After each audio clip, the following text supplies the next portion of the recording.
We've got a very different kind of sponsor for this episode, The Jordan Harbinger Show, which is a podcast you really should be listening to. And I know that every day somebody tells you that you just have to listen to some podcast, and you nod and say, sure, and then you never listen to it. Don't let that happen here.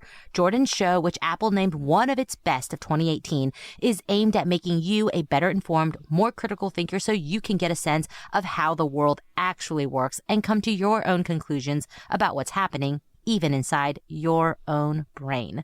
Each episode is a conversation with a different fascinating guest. And when I say there's something for everyone here, I really mean that. In one episode, Jordan talks to a hostage negotiator from the FBI who offers techniques on how to get people to like and trust you, which sounds useful and disturbing at the same time. This is a show you guys are going to love. If you were listening to our show a couple weeks ago and you heard that excerpt where a lady discussed her experience with the Westboro Baptist Church, and you were intrigued, that is the Jordan Harbinger Show, and that's the kind of interview you guys are going to get.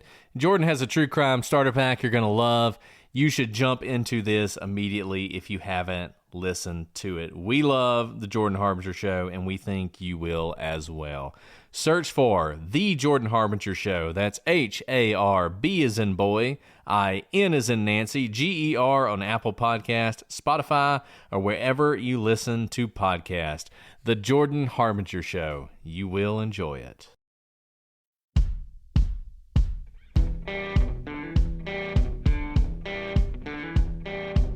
I'm Brett. And I'm Alice. And we are the Prosecutors.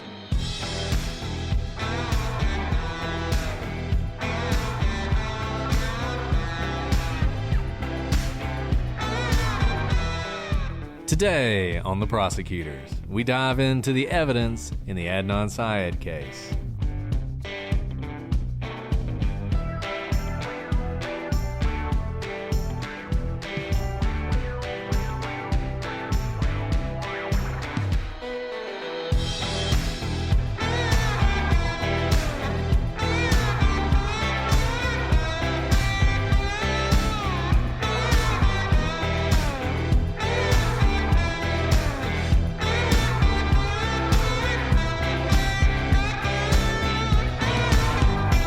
Hello, everybody, and welcome to this episode of The Prosecutors. I'm Brett, and I'm joined, as always, by my belting co-host, Alice. Hey, Brett?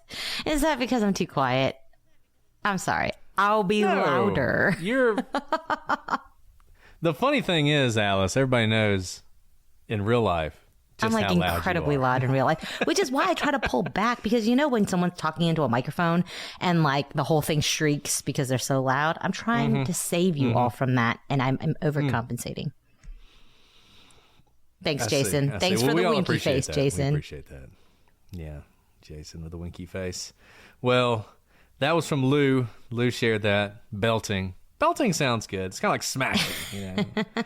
A belting co-host. That is pretty cool. So good to be back with you, Alice. We're on Adnan episode 6, which is episode 4 in our outline, so that gives you an idea of how good we are Staying on at track. predicting how long things are going to take. Staying on track.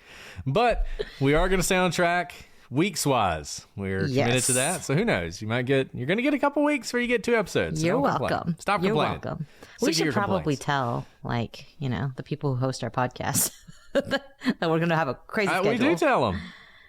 Yeah, we do tell them, you know. Hopefully this episode and every other one will be chock full of ads, and you guys will be listening to ads. More ads than show. That's our goal. It's not our goal, y'all. Trying to get there. Okay, one day. let's go. Because we are getting to some interesting letters today. The letters that everybody talks about. We absolutely are, Alice. And I can't wait to talk about it. We're finally through the timeline. It only took us 5 episodes to get through the timeline. But it's an important timeline. It's a long timeline. I hope everybody enjoyed that. And now, as Alice said, we're getting to some very important letters. You know, it's funny because when Serial came out, Adnan Syed was still in prison, obviously, for the crime he committed. And Serial was very much in the vein of you listen to it, and it was all about whether or not you believed Adnan. Was Adnan charming enough for you to believe that he was innocent? But when you're trying to get out of prison, you can't go to court and just say, hey, look how charming I am. Obviously, I'm innocent. You need some evidence. And Serial was the first show to really bring some evidence forward, subsequent podcasts about Adnan Syed have attempted to sort of bolster his story with various bits of evidence that are meant to convince you that he is not guilty. And a lot of it ended up in court at some point. This may be the most podcast-driven court litigation you're ever going to see. It seems like everything that was on a podcast ended up in some filing at some point in court when it came to Adnan. And the most important thing, honestly, a lot of it, in fact, a lot of the things that people talk about a lot online and on Twitter and are really fascinated by, the court didn't care about those at all. They were really focused on really some things raised by Serial, and maybe the most important were what Alice was just discussing, some letters from Asia McClain. And if you know about this case, you certainly know about Asia McClain and the letters that she wrote that in Serial, the very first episode of Serial, I think it was called the Alibi, if I'm not mistaken. And it was all about Asia McClain and whether or not she saw Adnan Syed in a library right next to campus at around the time that the prosecution claimed Adnan had actually already killed Hay and had called Jay Wilds to have him come pick him up. And the position of Sarah Koenig on this was, Asia, you may be the miracle that Adnan needs. Your testimony might be enough to let him out. And I know, Alice, when I first heard that, I mean, you talk about a blockbuster way to start a podcast. You can really understand why Serial revolutionized the podcasting genre in such a big way. Absolutely. And, it's so interesting because now we all know Adnan's story. We know Serial. But when you kind of scoot back from this entire case, especially if you read or listen to a lot of true crime stories, if you prosecute a lot of cases, it's actually really interesting why this case of all cases is the one that kind of spurred all of the true crime genre, essentially, and has gotten more attention than just about any other case in terms of podcast attention. And so it's really interesting, and especially when you talk about this letter, because while it seems like a bombshell, Brett, how many times in our cases do we hear from the defense, like there's going to be a bombshell witness who is going to just change the entire narrative? Always, I would say. And how often does it actually change everything? Well, it's funny. In this case, the defense told the prosecution that they were going to put on, I forget how many, it's like 80 witnesses who were going to say they all saw Adnan Syed at the mosque. And so they were saying, hey, there's going to be bombshell evidence. Going to put on 80 witnesses. And in fact, the only person who ended up testifying about that was his dad, which, as we've talked about before, when you need an alibi, having your parents testify for you is not really the most effective way to do it. And you're right. I mean, this is one of those things where is it a bombshell or is it not? And it's really controversial. And we're doing a lot of wind up to this. I know there's some of you guys who don't know what we're talking about. So I think the best way to do this is just to read these letters to give you a little bit of setup. So we've talked about the timeline. We went through the timeline. Hay goes missing in January. Her body is found in February. Shortly thereafter, Adnan Syed is arrested for the murder. And on March 1st, 1999, Adnan Syed, I don't know when he received it, but the letter itself is dated March 1st, 1999, and it's from Asia McClain. I'm going to read it to you. It's late. I just came home from your house an hour ago. Dear Adnan, hope I spelled it right. And this time she actually did, though she will misspell it at other points. I know that you can't have visitors, so I decided to write you a letter. I'm not sure if you remember talking to me in the library on January 13th, but I remember chatting with you. Throughout your actions that day, I have reason to believe in your innocence. I went to your family's house and discussed your calm manner towards them. I also called the Woodlawn Public Library and found that they have a surveillance system inside the building. Depending on the amount of time you spent in the library that afternoon, it might help in your defense. I really would appreciate it if you would contact me between 1 p.m. and 4 p.m. or 8:45 p.m. My number is, and she gives her phone number. More importantly, I'm trying to reach your lawyer to schedule a possible meeting with the three of us. We aren't really close friends, but I want you to look into my eyes and tell me of your innocence. If I ever find otherwise, I will hunt you down and whip your ass. Okay, friend? I hope that you're not guilty, and I want, which is struck through, I hope to death that you have nothing to do with it. If so, I will try my best to help you account for some of your unwitnessed, unaccountable lost time, 2:15 to 8 o'clock, January 13th. The police have not been notified yet, to my knowledge. Maybe it will give your side of the story a head start. I hope that you appreciate this, seeing as though I would really like to stay out of the whole thing. Thank Justin. He gave me a little more faith in you through his friendship and faith. I'll pray for you and that the real truth comes out in the end. I hope it will set you free. Only trying to help, Asia McClain. P.S. If necessary, my grandparents' line number is, do not call that line after 11 o'clock, okay? Like I told Justin, if you're innocent, I'll do my best to help you. But if you're not, only God can help you. Your amiga, Asia McClain. If you were in the library for a while, tell the police, and I'll continue to tell the police, and I'll continue to tell what I know even louder than I am. My boyfriend and his friend remember seeing you there, too. Okay, so that is the first letter. What do you think, Alice? So, I mean, there are a lot of contradictions within it, but it sounds like someone who is very much stream of consciousness multiple times. It sounds like she came back to this letter multiple times. That's why she signs it twice. She does kind of like a couple PSs. There's like a beginning part, a diary. It's almost written like a diary entry. And it's written very personal for someone who doesn't know him very well. And I think part of that may be you can tell how much she actually knows about the case. And it's not from Adnan. She hasn't been speaking to Adnan.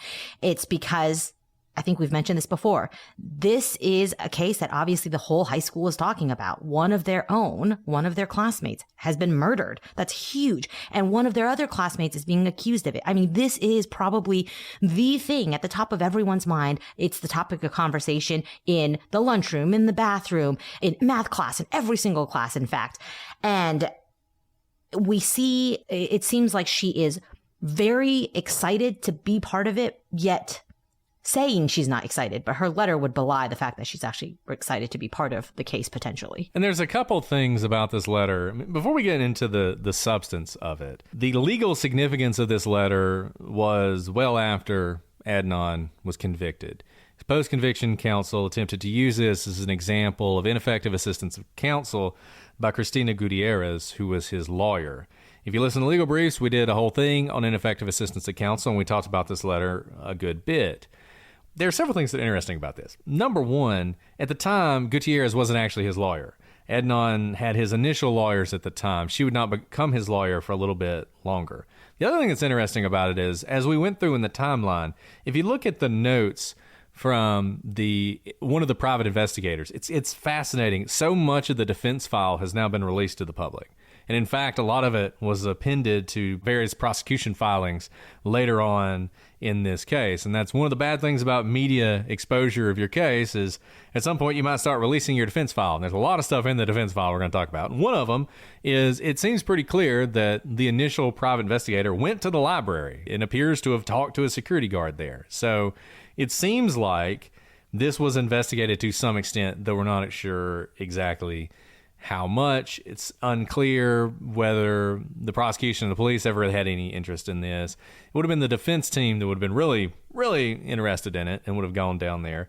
One thing about the surveillance system, probably by the time the defense got there, the surveillance system would have been taped over. This was 1999.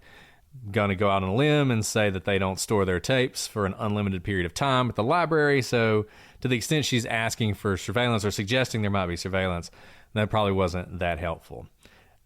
Is this a legitimate letter? We're going to talk about the second letter here in a second. There are things about this letter that are weird, and I think we can all agree on that. Now, one thing to remember, Asia at this time is 17, 18 years old. She's a child, and she writes like a child. I mean, there's a lot of immaturity in this letter. There are things about it that are strange. I mean, there are things about it that people have seized on and said, look, this seems like she's offering to create an alibi for him. For instance, the whole point is she saw him in the library sometime before 3 o'clock. And yet at one point in the letter, she suggests that she can help him with unaccountable time, 2:15 to 8 o'clock. We know that after 3, she can't help him at all. So it's a little weird that she would suggest that. There's also this sort of, tell me that you're innocent. I really only want to say this if you're innocent. Now, maybe that's just because, hey, if you did it despite the fact I found you, I don't want to help you. But there's also a feeling of almost, I'm willing to say this, but I really want to know that you didn't do this before I go out on this limb. Hard to say. I mean, it's hard to judge what Asia was or was not thinking at the time, but It's a letter that's kind of like the Ramsey letter. And, you could spend a lot of time dissecting this letter. We're not going to do that, but you could spend a lot of time going through sort of line by line on this letter. Yeah, that's a great point about, talking about innocence, because we talk about this in our investigations all the time. We want the witnesses to tell us what they remember. It doesn't matter if they know any more, because the whole point is that piece of the puzzle, and you should not be swayed by innocence or guilt issues. You should be just talking about your own experience. And here she continually says, I want you to look me in the eyes. Tell me your innocence.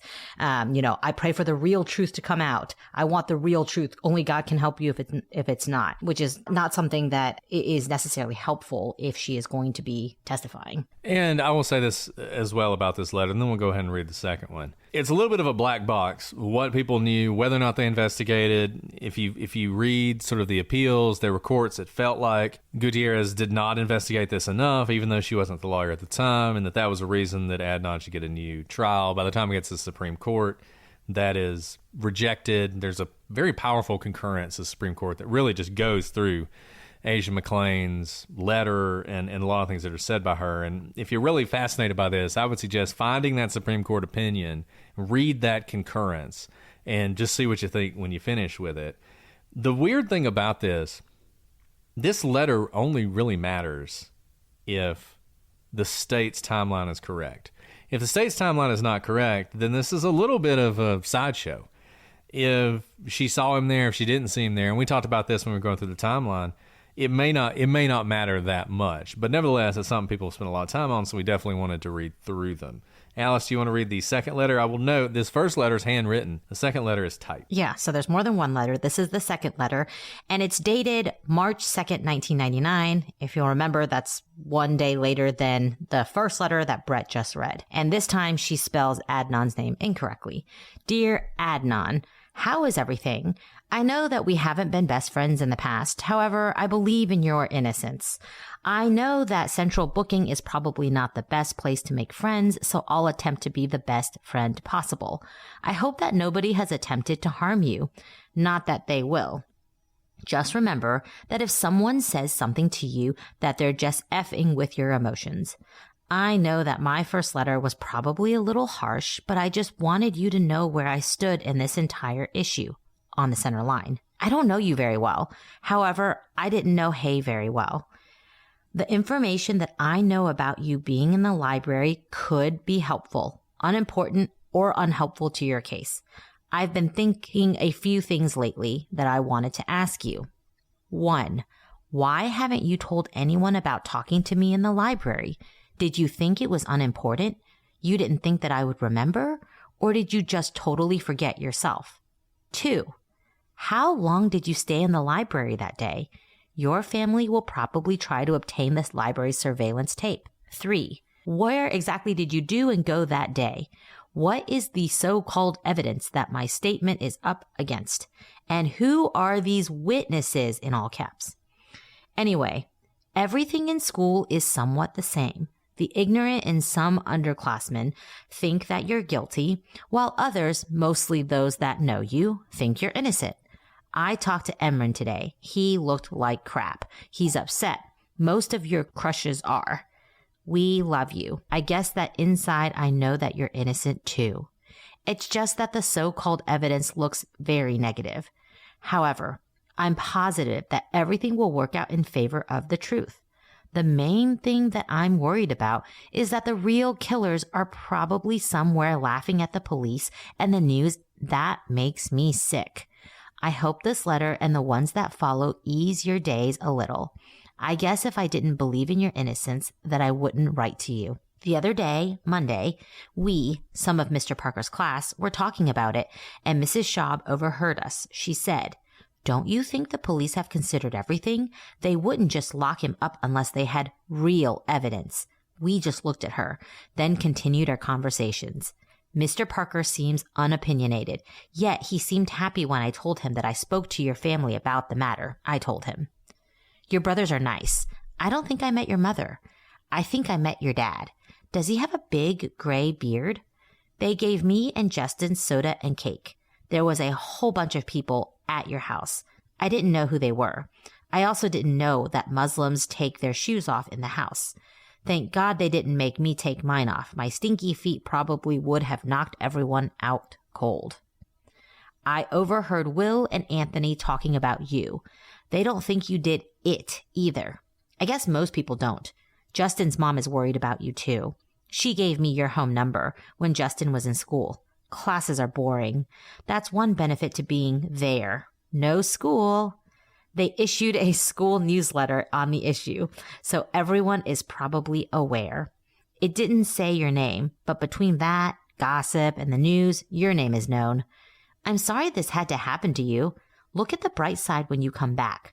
Won't nobody F with you, and at least you'll know who your real friends and new friends should be. Also, you're the most popular guy in school. Shoot, you might get prom king. You'll be happy to know that the gossip is dead for your associates. It's starting to get old. Your real friends are concentrated on you and your defense. I want you to know that I'm missing the instructions of Mrs. Ogle's CIP class writing this letter. It's weird. Since I realized that I saw you in the public library that day, you've been on my mind. The conversation that we had has been on my mind. Everything was cool that day. Maybe if I would have stayed with you or something, this entire situation could have been avoided. Did you cut school that day? Someone told me that you cut school to play video games at someone's house. Is that what you told the police? This entire case puzzles me. You see, I have an analytical mind. I want to be a criminal psychologist for the FBI one day. I don't understand how it took the police 3 weeks to find Hayes' car if it was found in the same park. I don't understand how you would even know about Leakin Park or how the police expect you to follow Hay in your car, kill her, and take her car to Leakin Park, dig a grave, and find your way back home. As well, how come you don't have any markings on your body from Hayes' struggle? I know that if I was her, I would have struggled. I guess that's where the so-called witness is. White girl Stacy just mentioned that she thinks you did it. Something about your fibers on Hayes' body, something like that evidence. I don't mean to make you upset talking about it, if I am. I just thought that maybe you should know. Anyway, I have to go to third period. I'll write you again, maybe tomorrow. Hope this letter brightens your day. Your friend, Asia McClain. P.S. Your brother said that he's going to tell you to maybe call me. It's not necessary. Save the phone call for your family. You could attempt to write me back, though, so I can tell everyone how you're doing, and so I'll know, too. Apparently, a whole bunch of girls were crying for you at the jail. Big playa. Ha, ha, ha, he, he. The thing about Asia... That read more and more like a diary entry. I know. I know it did, and we're going to talk about Asia a lot here in a second. I got to say, when I read these letters... I think she's being honest. I mean, I think she's being legitimate. I don't know. It really sounds like she doesn't understand the importance of what's happening. Exactly. I mean, she's literally, this is, she keeps mentioning like when you come back, it's about popularity, really. He is the most popular person. There's no such thing as negative press, right? Everyone is talking about Adnan. She literally is saying like, you might be prom king. Like that's the last thing on his mind. He might spend the rest of his life in jail because she doesn't quite understand what's happening. Because she doesn't really know Adnan and she doesn't know Hay. And so this whole gossip thing has become larger than just the fact that one of their classmates has been murdered and someone in their class may have done it. Instead, it's like I get to be part of the biggest gossip in school by being the person writing him who could get him out of jail. And he's going to get out of jail. He's going to come back and be prom king. I mean, this is how she's talking. And again, we've already said this before, but she's still a kid. She's a teenager and she talks like one and she's thinking like one. She's mentioning things about being in class, going to third period, mentioning different teachers, talking about white girl Stacy and what white girl Stacy said about him. It's like catching him up on the gossip until he can come back, because of course he's going to come back. That's kind of her frame of mind. And I don't think she's wrong to think like that. I think if one of my friends or associates was accused of murder, it would take me a while to like really get to the point of digesting what that meant. Yeah. And look, like I said, I don't want to spend all day talking about this letter because you can read into it what you want. I think one of the things to think about as you're thinking about this is what is the significance of it? We can argue about whether she's lying or telling the truth or making it up or embellishing or whatever, but is it significant? As I said earlier, if the letters are true, then the prosecution's theory of the case is wrong. And this is significant to some extent, but only to a certain extent. And we've mentioned it before, but think back to the staircase. The prosecution, they spent the entire trial trying to show that it was a blowpoke that Michael Peterson used to murder his wife. And wouldn't you know it, in the middle of the defense case, the blowpoke is found. There's no blood on it. It obviously wasn't used in a murder. And the whole theory comes crashing down, but the jury still convicts Michael Peterson because, as every jury instruction ever read to every jury says, the prosecution's arguments, their theory, all that stuff, it's not evidence. It might help you to contextualize the evidence, and as we've talked about, best story wins, but it's not evidence. So if they're wrong about their theory, that doesn't mean the defendant's innocent. And in the Michael Peterson case, the jury thought he did it. They didn't necessarily know how he did it, but they thought he did it, and they found him guilty. And the same thing here. So Asia's alibi only matters if it makes it impossible for Adnan to kill Hay. And as we've pointed out, it doesn't. According to Asia, she left the library at 2:40, and Adnan was still there. If Adnan was supposed to be killing Hay at 2:36, that's an issue. But if he actually murdered her around 3 or 3:15, it's not. For all we know, Asia walked out and turned left, and Adnan was right behind her, turning right and getting into Hay's car, who was picking him up at the library. For all we know, that's what happened. And the Maryland Court of Appeals pointed this out when they were rejecting this as an argument of ineffective assistance of counsel, as they said, thus, the jury could have disbelieved that Mr. Syed killed Mrs. Lee by 2:36 p.m., as the state's timeline suggested, yet still believe that Mr. Syed had the opportunity to kill Miss Lee after 2:40 p.m. This is really intriguing if Adnan is guilty, by the way, because he would know good and well that Asia's timeline doesn't matter. But he would also know good and well that the prosecution was wrong too. Thus, focusing on disproving a theory he already knows is wrong is a powerful tool for him. He can hammer something he knows the evidence will support because he and he alone knows how this really went down. If he's innocent, then it's just too bad Asia didn't spend more time at the library, like she says in her letter. And look, Adnan does hammer on this. As he said, his case lives and dies in the few minutes between when school gets out and this 2:36 call.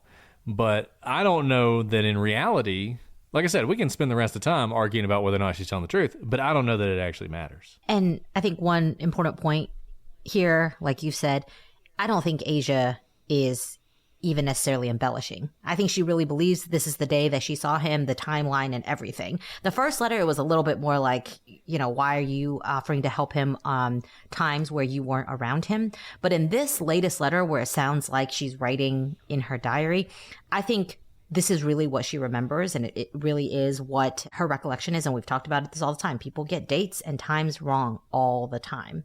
No, 100%. So does Asia's alibi hold up then? Because we don't just have her letters. Like the other parts of our timeline, we do have other kind of points of reference and points of time that are immovable, that we can kind of push against her alibi and see if her timeline and her memory of what happened and how she wrote about it back in March of 1999 hold up to other points in the timeline that we know to be more solid. So basically what we're saying is the Asia alibi, despite what Serial said, is maybe not the bombshell it's presented as, but let's assume for a second it would be significant.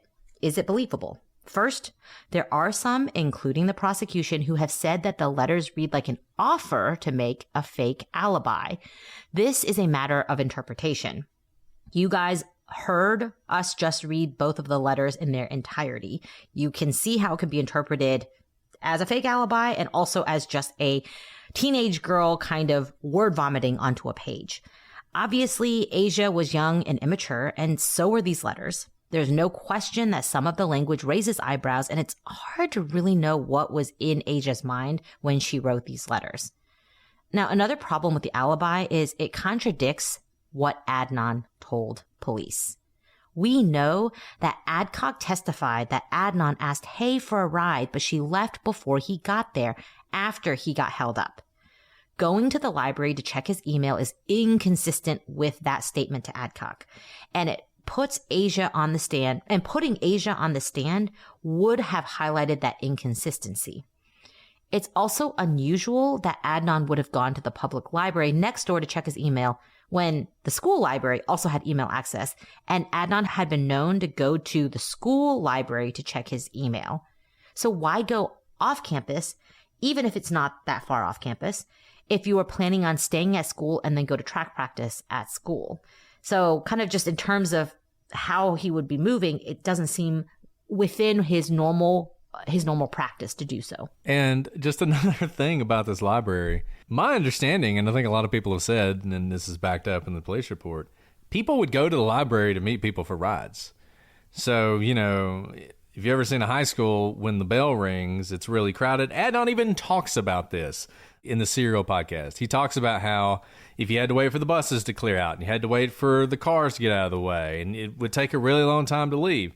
So a lot of times what people would do is instead of meeting you at the school, they just meet you right next door at the library. So if she did see him there, as Alice said, if his plan is to stay the whole time at school and then go to track practice, it'd make much more sense just to go down to the library, check your email, and then go to track practice. If your plan is to meet Hay at the library next door, though, then it makes sense that you would be there waiting on her to get there, and you happen to see Asia. I just, once again, people fight about this so much, this letter, and I just think this letter and Asia's alibi does nothing for Adnan. I don't think it helps him at all. True, false, or in between. I don't think it has really any impact on this case. I think this is one of those red herrings we see sometimes where people spend so much time on it, but it really doesn't matter. And then there's the statement of one of Adnan's friends, Jawan Gordon, to detectives. The notes from the detective read, "Wrote me a letter. He called yesterday, but I wasn't home. Wrote back. He wrote a letter to a girl to type up with his address on it, but she got it wrong. 101 East Eager Street. Asia, ? 12th grade." So the first letter was handwritten, but the second letter, like Brett said, was indeed typed. And as for the address, 101 East Eager Street is nothing. There's nothing at that address. But 301 East Eager Street is a street associated with Baltimore Central booking and intake, but it's not the address that you'd normally send letters to. And what address did Asia put on her March 2nd typed letter? 301 East Eager Street. Yeah, so does everybody understand what happened here? So Asia sends her first letter, right? Adnan gets that letter. He reads the letter. He then writes a letter for her to send back to him that he's going to use. I mean, this is 100% what happened. Like, people can disagree with me and say I'm speculating all they want. But this is 100% what happened. He wrote the letter. Notice the things in the second letter. How many things there are that are basically Adnan making his argument. Like, why aren't there any scratches on you?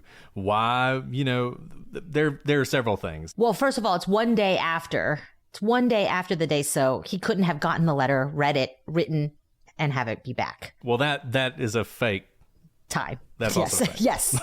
Like, basically, they faked the date so it would seem like that's not what happened, right? But there's no way she sent this letter to him one day later.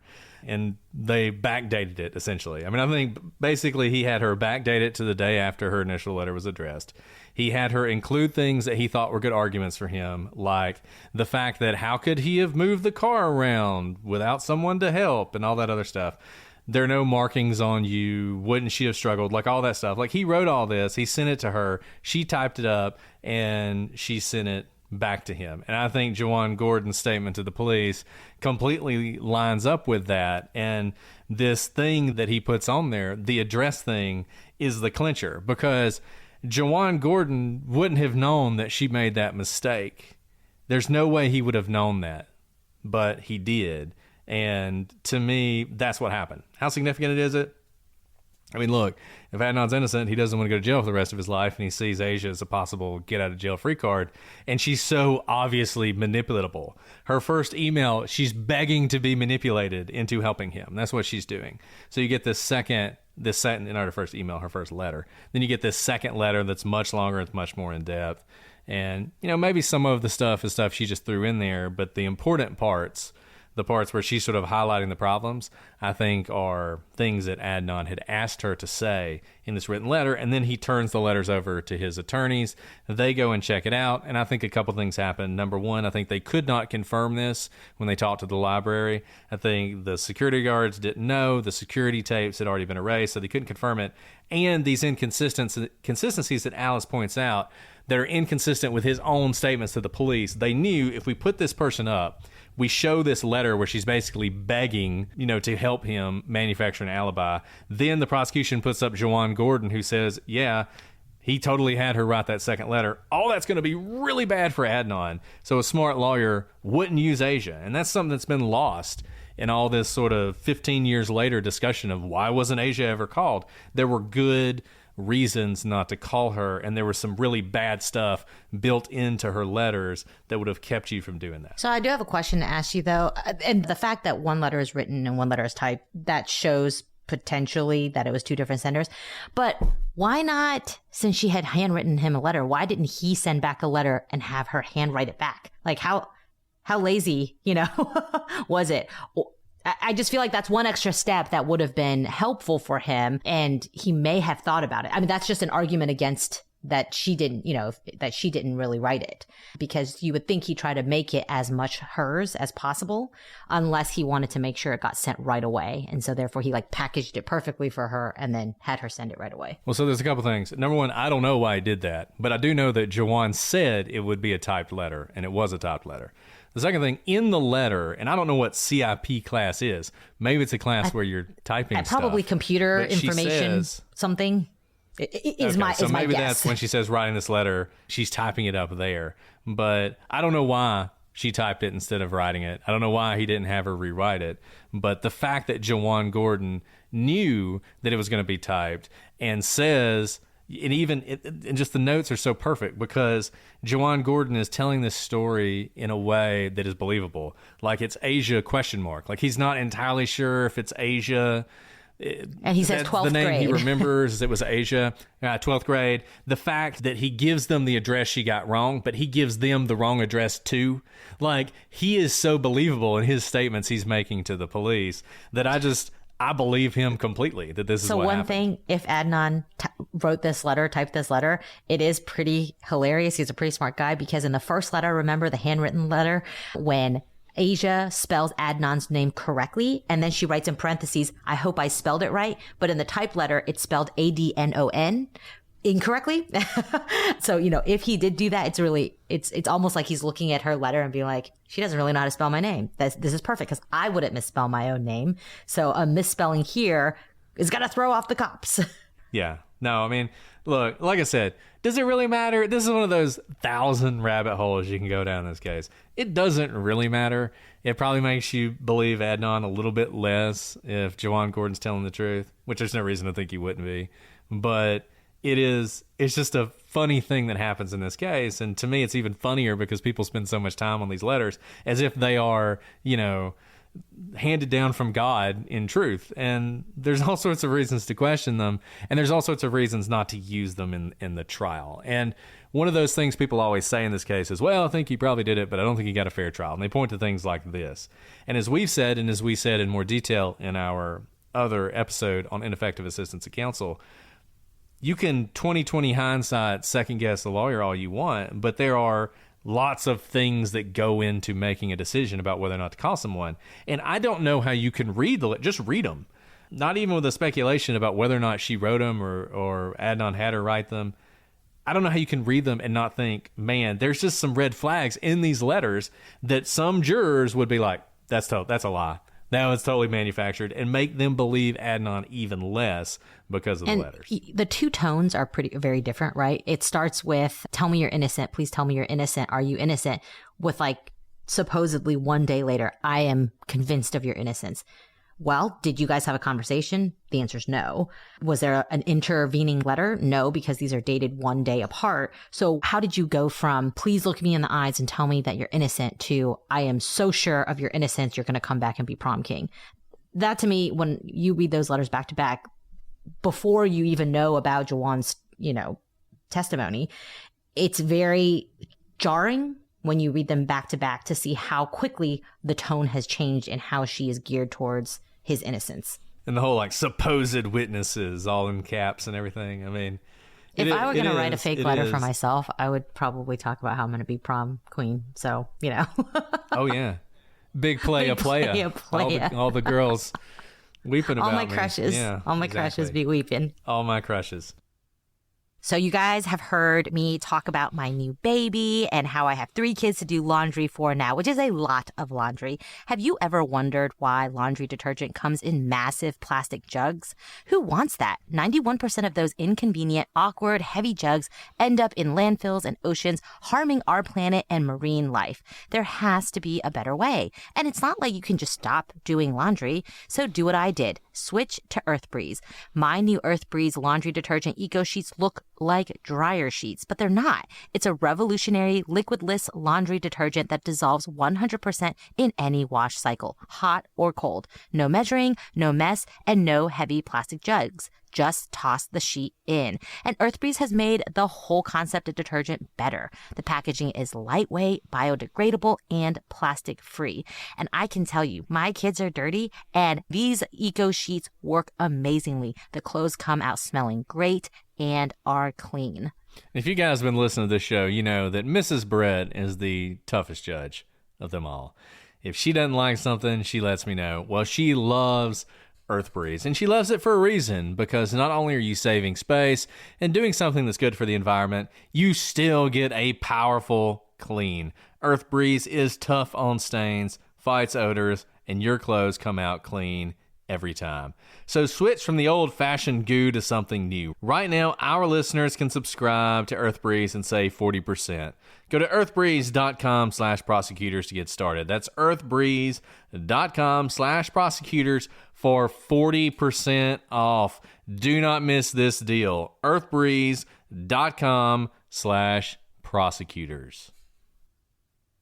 I know you guys are a little bit tired of hearing how I am so busy with my 3 kids, being back at work, and doing 2 podcasts. I don't have time to go shop for myself, and I don't have time to know what is the fun, fab things that are out there. But guess what? Someone is curating all that for me, and that's FabFitFun. And here's your free beauty and lifestyle hack. FabFitFun is the best way to save money on beauty and lifestyle products from the brands you love. Discover new brands and treat yourself to something nice without overpaying. I haven't bought myself jewelry in God knows how long. And when my FabFitFun box came, these adorable earrings came, and oh my goodness, I'm wearing them now. All of you watching on YouTube can see them. I absolutely love them, and I didn't have to leave my house to buy them. That's the best part. As a FabFitFun member, you get exclusive access to shop thousands of curated products from top lifestyle products and brands like Fenty, Kate Spade, and many more for up to 70% off. And I'm going to share one more thing I got in my box that I'm so excited about, and y'all are going to call me such a mom. I got a fanny pack from Obey and a workout app that goes with it. I am so excited about all of the things that came in my box. And Alice, I totally got the fanny pack too, so no shame. No shame. And what is their secret? With over 1 million members, FabFitFun helps brand growth by placing massive orders with big promotions. In exchange, the brands offer up early access, exclusive drops, and steep discounts on the most sought-after products. So what are you waiting for? Sign up at fabfitfun.com/prosecute. Customize your box and get access to discounts up to 70% off brands like Fenty, Free People, and Our Place, to name a few. Not in love with this season's options? Take the credit to shop their exclusive flash sales of up to 70% and save on the biggest name brands out there. If you join FabFitFun as a new seasonal member right now, you'll also get 20% off your membership. So your first box is only $47.99 for up to a $300 value box each season. But only while supplies last. FabFitFun boxes sell out. Join FabFitFun today and save at fabfitfun.com/prosecute. That's fabfitfun.com/prosecute. Angie has made it easier than ever to connect with skilled professionals to get all your home projects done well. If you own a home, you know how much work it can take, whether it's everyday maintenance and repairs or making dream projects a reality. It can be hard just to know where to start. But now, all you need to do is Angie that and find a skilled local pro who will deliver the quality and expertise you need. And Alice, you can turn to Angie with confidence, no matter what the size of your home or the size of your project. Whether you've got a 100-year-old house like I do, where it seems like things are always breaking, or if you're renting and you're needing someone to help you with moving, installations, or cleaning, Angie is there for you, and they're there for you with confidence. So, Angie has over 20 years of home service experience, and they've combined it with new tools to simplify the whole process. Bring them your project online or with Angie's app, answer a few questions, and Angie can handle the rest from start to finish. Or they can help you compare quotes from multiple pros and connect instantly, which means you can take care of just about any home project in just a few taps. Because when it comes to getting the most out of your home, you can do this when you Angie that. Download the free Angie mobile app today or visit Angie.com. That's ANGI.com. Check them out today. Angie.com. ANGI.com. Yeah, so look, that's Asia. Like I said, we're not going to spend a lot of time on her. People spend a ton of time on her. I just don't think it's that significant. I don't think it's significant either way. I think if he was there talking to Asia that day, it's as much evidence of his guilt as it is of his innocence. And the fact that she left at 2:40 tells me he had plenty of time to do this. So if people want to debate this until the end of time, they can. And I'm not saying it's not interesting, but I don't think it's all that significant. Okay, let's talk about the body, where the body was found. So Hayes' body was found about 45 yards from the road. It's in an area behind a fallen tree, and it was partially buried. Leakin Park was apparently the place to go to dump a body, and has been that for like 100 years in Baltimore. There's some great YouTube videos that have nothing to do with this case. They're just about Leakin Park and how many dead people have been found there, and serial killers have dumped their bodies there. As Jennifer Pusateri would later tell police when she heard that a body had been found there, she thought nothing of it. Quote, "I mean, dead bodies always get dumped in Leakin Park, but you hear about it all the time." Alonzo Sellers, who we talked about before, he said he found the body after stopping to use the bathroom. He'd gone home. He had grabbed himself a tall boy of beer. He's drinking it, like every red-blooded American does. As he's driving down the road, he's chugging his Miller Lite or whatever, and he has to go to the bathroom. So he pulls off the side of the road, stumbles into the forest. He goes about 45 yards. And it's funny, just those of you who remember Casey Anthony, this is exactly how Kaylee Anthony's body was found. There was a guy who's a lineman. I mean, he wasn't drinking beer, but he had pulled off to the side of the road to go into the forest to use the bathroom. And there he finds Kaylee Anthony's body. This is very similar. Now, Serial spent basically an entire episode on whether 45 yards or less than half a football field at about 135 feet is a long way for someone to walk from the road to relieve themselves. Before concluding the obvious, it's not. That is not that far at all, particularly when you're trying to get some privacy to use the bathroom. And it's honestly kind of striking how dangerous it would be to bury the body where it was. Anyone driving by would have seen the cars parked on the side of the road and could easily have stumbled upon the burial, which is just a striking thing to me that, it almost speaks to sort of a desperation to hide the body, that you would do it, even though it's in Leakin Park, and even though it's not a place people go a lot, it's just not that far away from the road. I think that's right, Brett. And if you think about it, it would have been, if you believe Jay's story, 2 teenage boys carrying a dead body. So no matter, even though Hay is going to be physically smaller than them, it's harder to carry a dead weight body.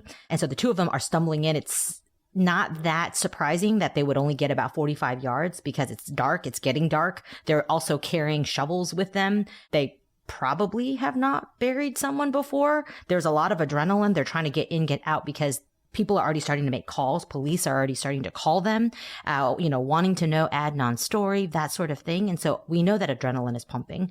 And 45 yards is not very far, but it can feel very far when you're carrying someone and you're wanting to just get in and out and get out of there. So it doesn't surprise me, actually, that if it were Jay and Adnan doing this, that 2 young teenagers would not be going very far because it would feel a lot farther when you're carrying a body to bury your first time burying somebody. Let's talk about evidence at the scene. Initially, we had a discussion of the evidence at the scene in our outline, but honestly, it's basically irrelevant. There was a bunch of stuff. The police tested some of it and it didn't test other things. It just didn't seem relevant. We could spend, like Brett said, ad nauseum. We could go forever on this, but we are trying somewhat to finish this case before Brittany graduates high school. And there was one thing that was interesting. Some red fibers were on Hay.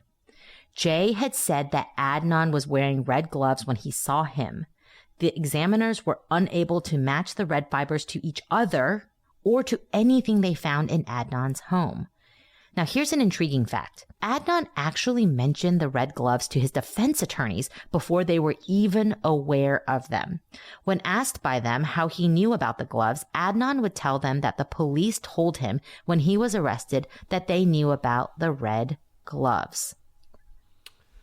And this is one of those, you probably shouldn't release the defense file if you're on the person's side, because sometimes things are said that maybe you don't want out there. And this is from the defense attorney's notes. They're like, he's talked about some red gloves and we didn't know anything about those gloves. And we asked him, like, how'd you know about those gloves? And I mean, maybe the police were, when they were slapping the cuffs on him, were like, and we know about the red gloves, Adnan. I mean, maybe they said that. Or like he slipped up and had to cover. And that's sort of one of those weird little things that if you read the defense file, you find that. And it certainly stood out to them. As soon as he said it, they noticed it and they were on top of it. So, fiber evidence is but it is interesting there are red fibers. Jay talks about red gloves, and it's interesting that Adnan brings that up to his defense attorneys. How powerful is it? We'll let you guys decide that. So we're going to get a lot of pushback, but that's all we're going to talk about for evidence at the scene. But there's so much more to talk about, and many of you want us to keep going, so we're going to do that. We're going to keep going before this tornado hits both of our houses. What do you think, Brett? Let's do it. All right, let's talk about the autopsy. Hayes' autopsy was conducted on February 10th by Dr. Aquino, Associate Medical Examiner, and supervised by Dr. Marguerite Carrel, who was Deputy Chief Medical Examiner. The cause of death was determined to be manual strangulation. At the time that Hayes' body was found, she was wearing pantyhose, a white bra, gray shirt, long black skirt, and a white jacket. All tests for semen were negative. And when her body was found, the white jacket was unbuttoned and the bra was pulled up partially, exposing her breasts, to which wet soil was sticking. Her skirt was pulled up to the level of her buttocks. Hay showed petechial hemorrhage. The hyoid bone was dislocated. Remember, hyoid is like in the neck area. It's often dislocated or broken if you've been strangled with hands. And she had bruising on her neck. It was pretty obvious that she was strangled. She also had blunt force injuries to the right back and right side of the head. The autopsy was negative for drugs and alcohol. So basically, in a summary, she was not raped, but the position of her clothes may indicate that there was something potentially sexual about it because her breasts were exposed and her skirt was above her butt, but she was also dumped. So it's possible those got moved during the cover-up. And it seems pretty clear, the bruising, the hyoid bone being dislocated, that she was strangled. And probably what happened was she was struck from behind, unaware of what was about to happen. And when she was kind of knocked out or dazed, she was strangled to death. Yeah, and it's the positioning of her clothes is an interesting thing. I will say this, the autopsy is very lacking. It's very short, doesn't go into much detail. Maybe there wasn't much to say, but I was hoping for a little bit more. People theorize about this. Is this a sign of some sort of attempted sexual assault? Or, as you said, is this from moving her? If you believe Jay's story, he wouldn't help Adnan with her body. And Hay didn't weigh that much, but dead weight, as everyone knows, is difficult to move. If she was drugged, then it would make sense that her clothes would basically be pushed up. Like, imagine they're pulling her by her legs.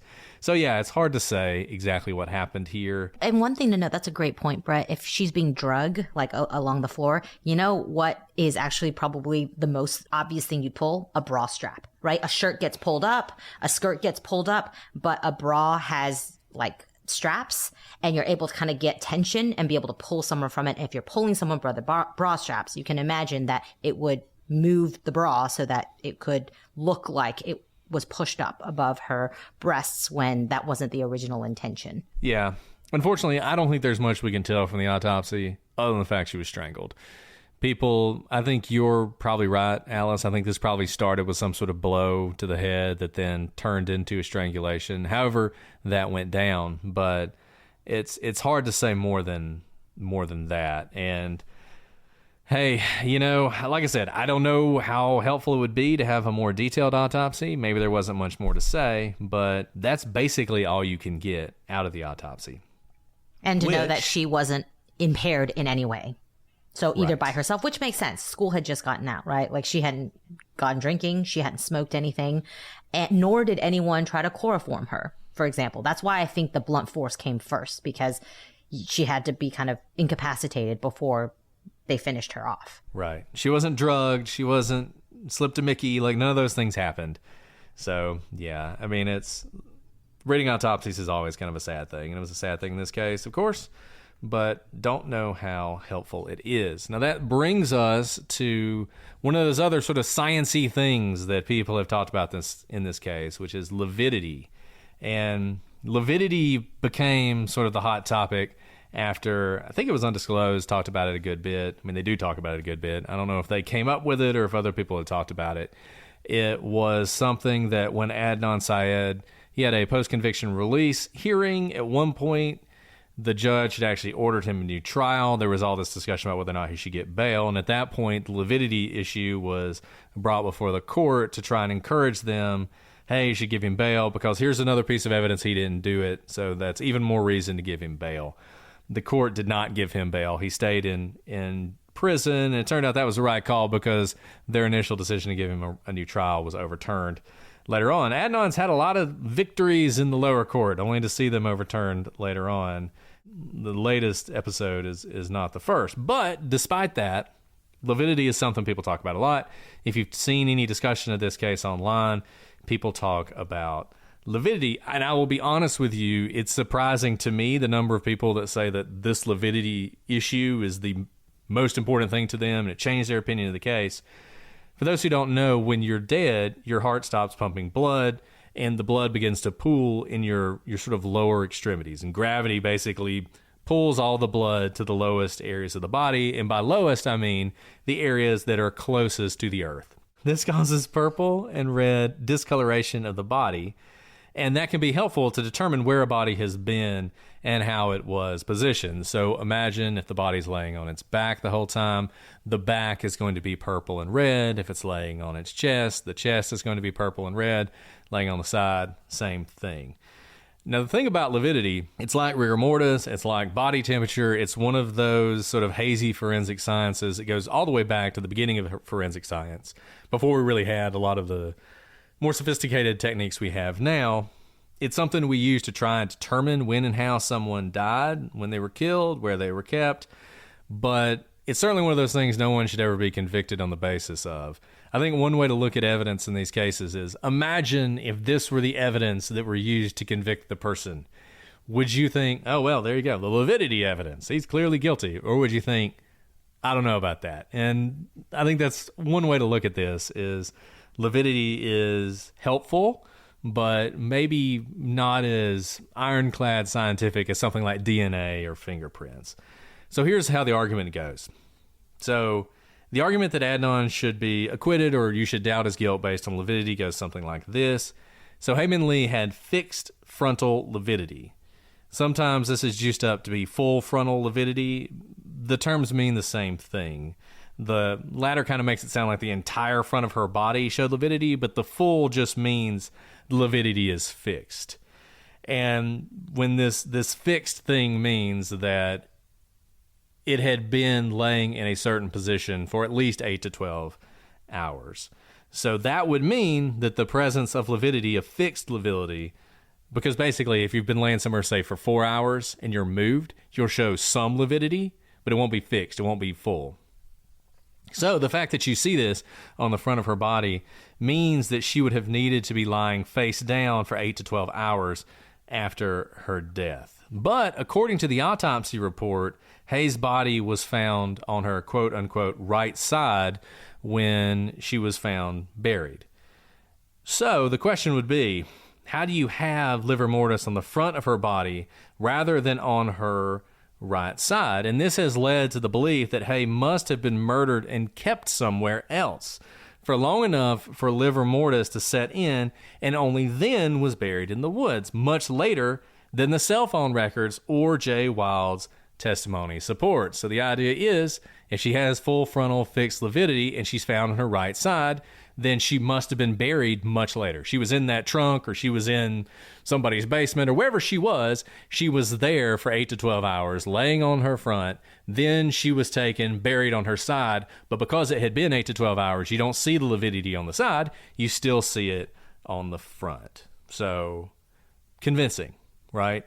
Well, there are some problems with this. First, the autopsy report, as we said, very sparse, and it barely goes into lividity at all. It mentions lividity twice. First, it says, quote, lividity was present and fixed on the interior surface of the body, except in areas exposed to pressure. And so this means that there is lividity on the front of the body, though how much and where we don't know. Was present does not necessarily equate to the entire front part of her body had lividity. The next mention basically confirms this. The autopsy report says, livor mortis was prominently seen on the interior upper chest and face. So, she has lividity on the front of her body.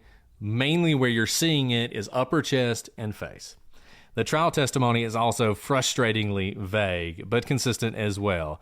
One of the witnesses is asked about lividity, and they say, the only thing I can say is that she had frontal liver, and that means in the front. So that's all we got for where this lividity is. So it seems that the primary place we see livor mortis is on the upper chest and face. An affidavit submitted by a defense expert appears to confirm just this. The expert had nothing but poor black and white autopsy photos, so she used the photos of the body being recovered from the grave.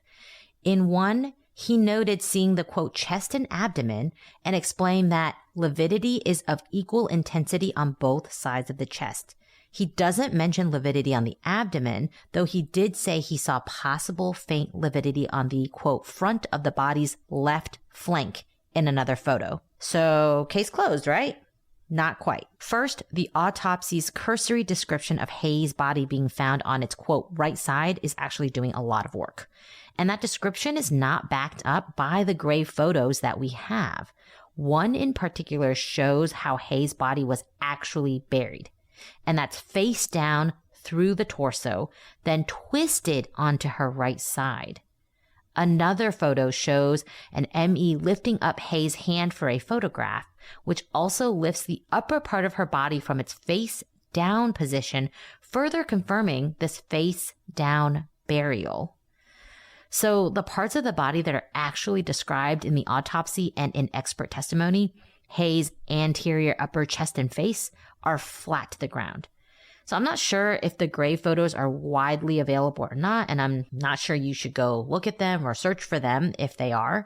But if they are and you go looking for them, you can confirm this for yourself. Thus, the presence of lividity on Hay's body is not inconsistent with lividity resulting from the positioning of the body at burial. So all this is to say is we just don't know enough to be able to overturn a conviction based on the vague description of lividity in the autopsy and the vague description of how her body was found, and also the actual grave photos that we have of what her body looked like that the defense expert based his assessment on. And this is one of those, if you're nerdy, just a great example of expert testimony and how it can be used. So they have an evidentiary hearing where they're trying to determine whether or not Adnan is going to get a new trial. They don't put this expert on then. They wait until he gets a new trial. Then they submit an affidavit from the expert. And the vast majority of the affidavit is just sort of describing livor mortis and going through how it works. And then basically the conclusion is, well, the autopsy says she was found on her right side. The livor mortis on the front of her body isn't consistent with that, so therefore I don't think it's consistent with she got the livor mortis from her burial position. If this expert had to take the stand, the prosecution would have really gone to town on him, frankly. I think they would have taken these photos of the body being recovered, and they would have been like, okay, well, what about, you say it's inconsistent with what the autopsy says, but you also said you saw these photos. Do you see this photo where she is laying face down in the grave? Is this positioning consistent with the livor mortis that you see on the reports? And it would have been very difficult for him not to say, yes, that is consistent. And in fact, the only way that livor mortis would have been inconsistent with the photos that you see of her body being recovered would be if you literally had livor mortis basically from her face all the way down to her feet, because as Alice said, you have this sort of twisting of the body. So you have an expert opinion based on not great photographs from 15 years afterwards for an issue that never was an issue at trial, and now you're trying to recreate that later on. You can see why this is one of those things that's really fraught. And Alice and I have had the opportunity to cross-examine experts before, and it's always kind of fun. And you think of expertise, and you just feel like if you have an expert who's saying something, you should be able to trust that. You know, that's the idea. They're an expert. Just be able to trust them. But in so many of these cases, it's just not as black and white as you might think. I think that's right, Brett. And I think we beat the tornadoes. I think we did, Alice. I think we did. That pretty much finishes up our discussion for today. I hope you guys have enjoyed it as we've started to dig into these pieces of evidence. And there's so much in this case, and there's so many things that people focus on. And I know some of you probably wish we spent more time on Asia's letters or more time on Lividity or whatever. But as Alice said, we'd like to finish this before our children graduate from college, and we think you probably would like to do the same. Next week, we have a lot we're going to talk about. I could easily imagine next week turning into 2 episodes. But there are some more things that you kind of can pull out of that defense file. There are things that Adnan's brother said we're going to talk about. There's an early alibi that Adnan offered that's not often discussed that also seems to be, I'm not sure where it came from, but it's completely false, and it's something that you see in the defense file. We're going to talk about one of the things people talk about all the time in this case, which is why didn't Adnan call Hay, and is that significant?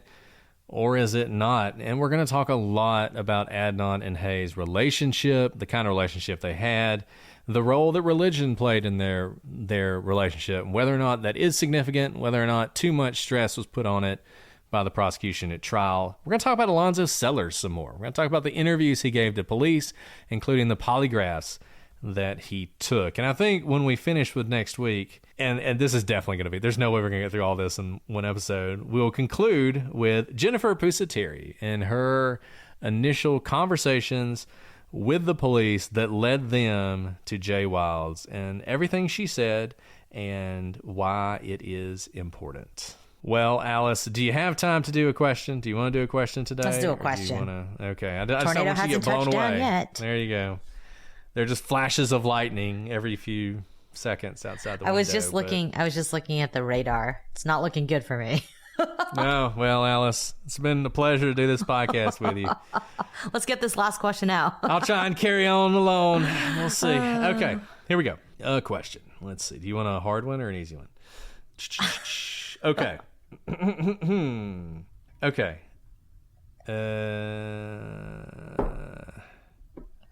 Sorry, I'm trying to come up with a good one. Okay.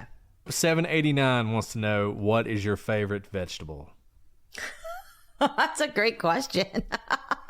I don't know why that made me laugh. Well, okay. Everyone in the chat has been like going crazy about what vegetable is on your shirt, Brett. So do you want to answer real quick what that is? Because I love that shirt. I really want kimchi. That shirt. So the Montgomery Biscuits, which is our AA baseball team, they're normally the Biscuits, but Montgomery has a large Korean population owing to the Hyundai plant just outside of town. So every now and then, the Montgomery Biscuits will become the Montgomery Kimchi, and they have a lot of cross-cultural events. And they instead of serving biscuits at the baseball park, they serve kimchi, and you can get a nice Montgomery Kimchi Fighting Kimchi shirt. So that is my shirt. Though kimchi is not my favorite vegetable, though I do like it. I enjoy it, but not my favorite. So along those lines, I love all vegetables. I could eat vegetables all day long, but I ate roasted cabbage for the first time this week. I don't know why. That was just not something I cooked a lot, and it's like incredibly delicious. And there's like a low-key cabbage cult following on like the New York Times recipes, like all the amazing things you can do with cabbage. I love red cabbage. I love your regular, white, green cabbage, Napa cabbage. There's just so many possibilities. Cabbage like takes on the flavors of whatever you want it to. So I don't even think it's my favorite, but I do think it's hilarious what a cult following cabbage has in kind of mainstream now. I've never heard anyone so passionate about cabbage before, Alice. I'm not even that passionate about it. But there are people who are super passionate about it. There's like this entire thread on the New York Times recipes blog about cabbage and the glorious nature of it. So y'all should read it if you're bored tonight. As a Southerner, I should probably say something like okra or collards or turnip greens or, mashed potatoes with gravy or something like that. But I think my favorite vegetable is bok choy. I love bok choy. That's good. A type of cabbage, kind of. There you go, a type of cabbage. You see? Who knew we would both end up in the same place? All roads lead to cabbage is basically all what roads we're saying. Lead to cabbage. Okay, let's do another. Let's do one more. Let's see. Oh wait, this is from Mandy, and Mandy asks, "Do you two, given all that you have going on in your lives, jobs, more kids, etc., do you have any regrets about starting the podcast as well as adding legal briefs? And how do your spouses cope with it?" I thought that question was going to say, do you have regrets about your kids? And I was like, don't ask me after sleep training failed. Depends on the day. That's a trick question. Brett, I regret nothing. No regrets. No regrets. Nothing. Exactly. No regrets. No regrets. No regrets.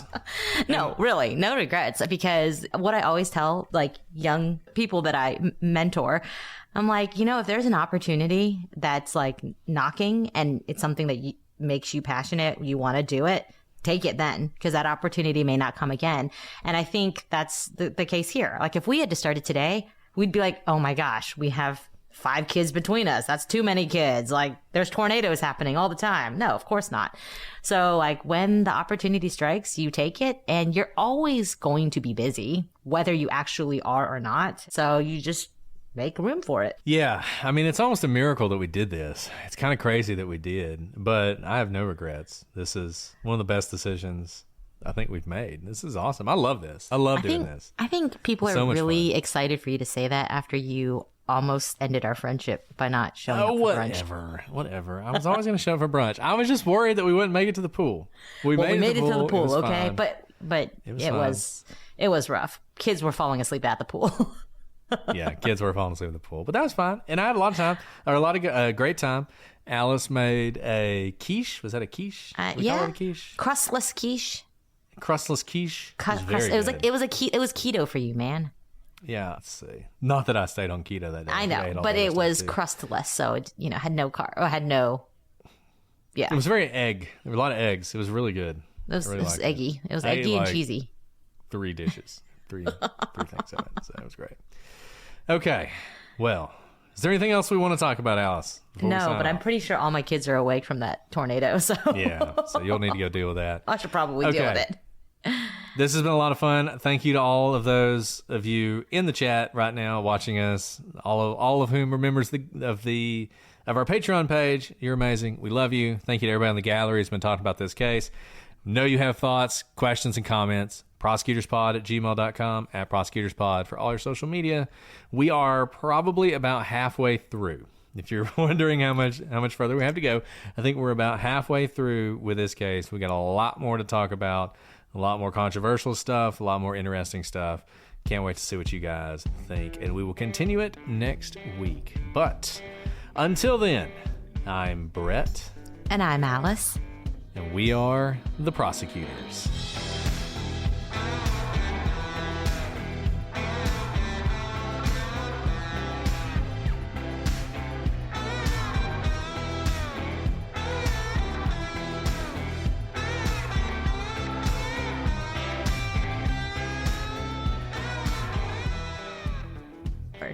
Record. Let me see my.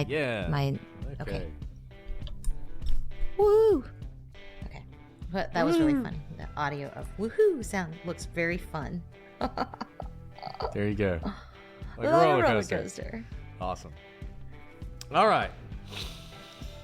So 4. episode 6, but it's episode 4. Yeah. I gotcha. I think we'll get through this one, maybe. I mean, so far, every time I record is when the baby decides to wake up.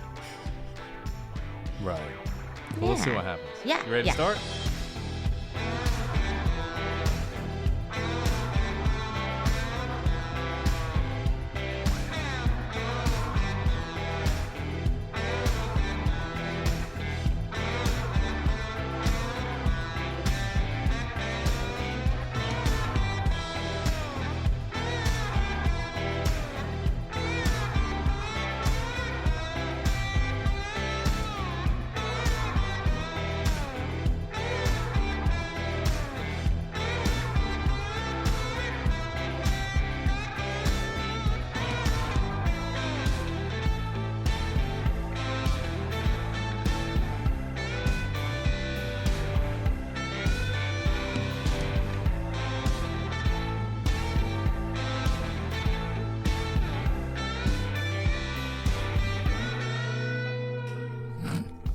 What?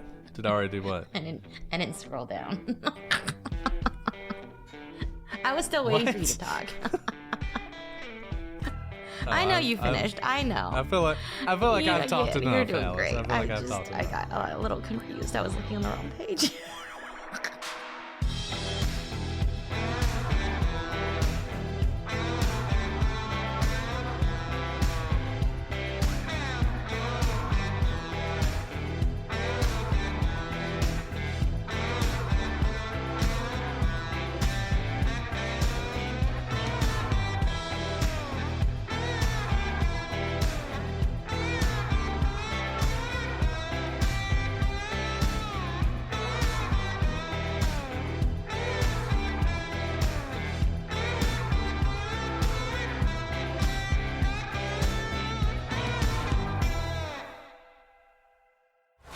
Stream the biggest blockbusters this summer with Popcorn Summer Movies on Pluto TV. Experience nonstop action with the first 4 Mission Impossible movies and Top Gun. Laugh out loud to comedies like Anchorman, The Legend of Ron Burgundy, and The Backup Plan. With thousands of free movies, Pluto TV has something for everyone. Available on live TV and on demand.